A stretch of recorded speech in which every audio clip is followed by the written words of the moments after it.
This is an improvised story based on the randomly generated word. Not speak. Safety. Safety. Put on your helmet, the mother said to the young boy. But the young boy was defiant, and he spat on the ground and sprinted out of the house before his mother could say another word. And she called after him, but it was too late. He was gone. Young Bertrand loved to wander the countryside on his own on these hot summer days, and he quickly grabbed his bike and sped off into the simmering horizon. You know that when you look into the horizon over the asphalt and it's just sort of simmering, there's that kind of wafty, hazy look above the concrete. Well, he chased that as far as his little legs would take him until he reached a forest. And he thought, well, I'd never come across this forest before. Usually I head in another direction and I end up in the fields. What could this forest contain? And young Bertrand, ever the explorer, ventured into the forest. First, he came across a small lizard, and he sat and watched that lizard scutter about for a little while, and then another lizard came, and the two seemed to have a tussle. He didn't know if they were fighting or mating or what, and sometimes he got confused when he watched the animals play, but it was a constant wonder to him, and his curiosity spun him further out into the forest, and he left those flurrying lizards behind him, flurry-fighting lizards behind him, and he rode further into the forest, and then he came across a bird. It was a very tall bluebird who he'd never seen before.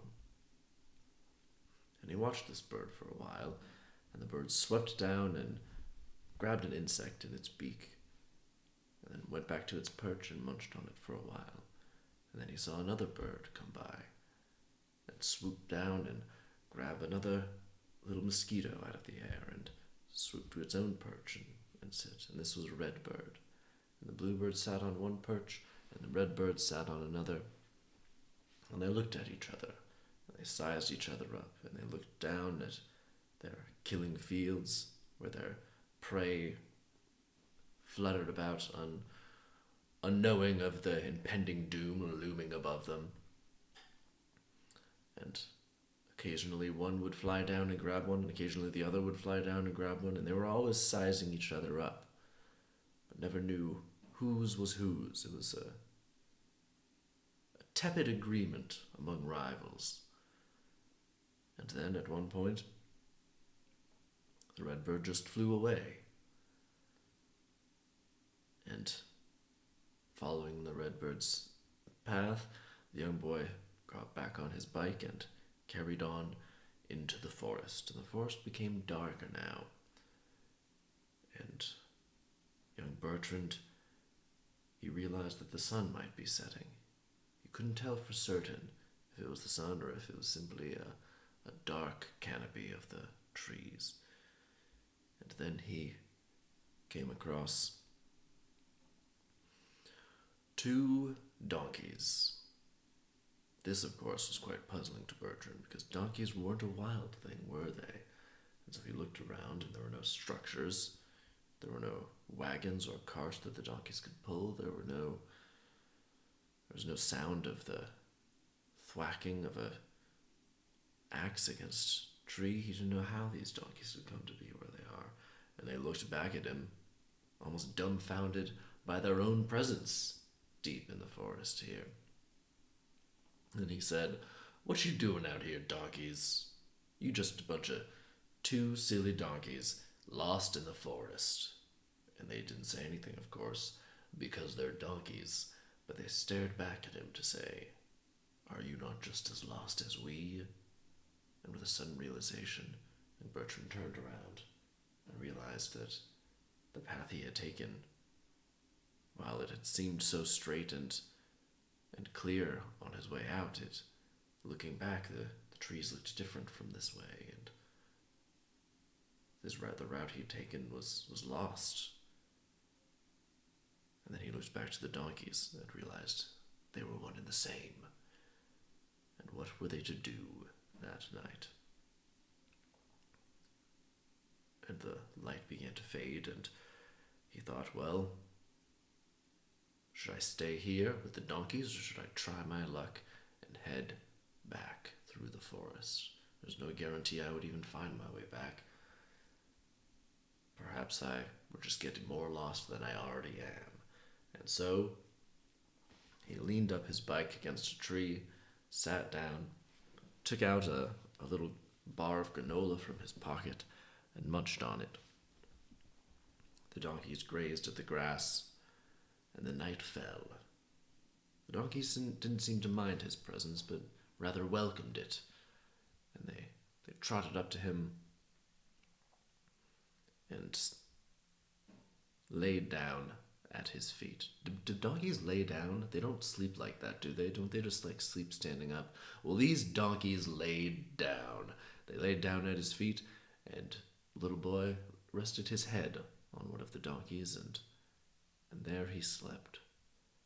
And he awoke to the sound of a chirping bird, and he saw it was the red bird from the day before. And he thought, well, that red bird seemed to, if that is the same red bird, then he was where I was before yesterday. Perhaps if I follow him, I will find my way back, at least one leg of the way back. And so, when the red bird took off, he didn't take hold of one of the donkeys. He just patted one of the donkeys on the side and slowly began to ride away. And he realized soon that the donkeys were following after him. And then he saw the bluebird and looked at the clearing, and indeed it was the same clearing as this day before. And so he'd gone one step back to home, and he watched the bluebird and redbird soar about for a little bit, catching their mosquitoes and insects, and then he heard a whisper in the air, and he knew it was impossible, but it sounded like the dust of the lizards the day before as they fought with one another. And this he couldn't explain, but he felt it coming from a particular direction, and he couldn't recognize the path any better than he had the night before when he realized he was lost. Everything looked the same in every direction, but he trusted his instincts. He was emboldened by the presence of these newfound friends, these two donkeys and these two birds, and so he set off. He set a path towards the whisper that he heard in his own mind, and he looked back to see that the red and blue bird were now flitting after as well, and they seemed to even be sort of dancing with each other as they flew back behind him, and so too did the donkeys follow in his path. And then he came up upon two lizards. He realized it was the same lizards as the day before, but they weren't fighting anymore. They were merely resting side by side. In fact, they'd made a little nest for themselves. Do lizards do that? I don't know if lizards do that, but these lizards do that. They had made a little nest for themselves, and it seems that they had settled whatever their dispute was the day before, and now they were quite happy and content, all themselves. And well, they saw the boy, and they took off together. The two lizards, they just sort of started scurrying back in some direction, away from their nest. And the boy said, "Oh, you've forgotten your nest," but they didn't seem to care. And so the boy picked up the nest, and he sat it on the donkey's back to take it with them. And he followed those two little lizards, and they themselves led him to the edge of the forest.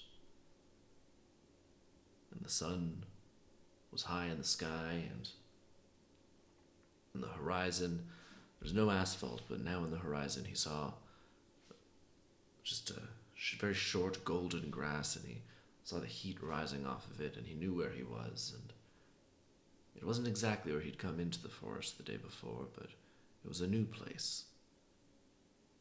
Still his town, still his world, still the place he knew, but it looked different after having come through the forest.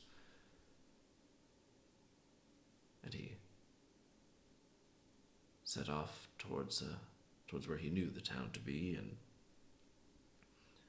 the lizards had hopped aboard the donkey as well, and he arrived back home with 2 birds, 2 donkeys, and 2 lizards, and his mother heard him coming. She heard the sound of the bike, and she went outside and said, "My goodness, where have you been, young Bertrand? I was worried sick all night." And then she stopped and said, "And who are these animals? What happened?" And he said, "Well, they're my friends, Mom. Not only that, but they're my companions, my guides, and my compatriots. I led them and they led me, and together we found our way back home. But not home, because everything looks different. I feel different, for I went through the forest and I gained so much that I never knew I was looking for. 2 tussling lizards, 2 dancing birds, and 2 lost donkeys. And here I am, one found Bertram." The end. That ended up very folktale-y. Very, very folktale-y. There's kind of synchronicity with the 2 of each animals. It's got to be called One Found Bertram, right? I suppose. It's an odd name, but yeah, gotta be called One Found Bertram. So yeah, he got lost. He went out in search of an adventure, got lost, found his way back, and sees the world anew after going deep into an unknown forest. I guess there's a lesson there that only through venturing into the unknown can you really learn or grow or find something within yourself or outside of yourself, or both. Yeah, there we go. A new folktale, modern day folktale. There we go. Go ahead and like and subscribe. See you next time.